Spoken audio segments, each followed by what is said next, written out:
ule mswada wetu wa walemavu ambao tulileta hapa mwaka wa 2023 wa ujadili kwa haraka na waupitishe. Hilo ndio ombi letu, kwa sababu tungetaka haki za mlemavu ziwekwe katika sheria.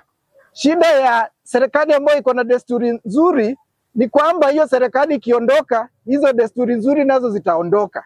Sasa tungetaka ziwekwe katika sheria ya walemavu ya Kitui County, ili hata wale watakuja kesho, wale watakuja kesho kuta, tuweze kuwauliza, je, na tuna sheria, mbona hamkuiheshimu? Mambo yale yaliyoko ya muhimu ni kwamba haki za mlemavu hasa za kuajiriwa zipewe kipaumbele.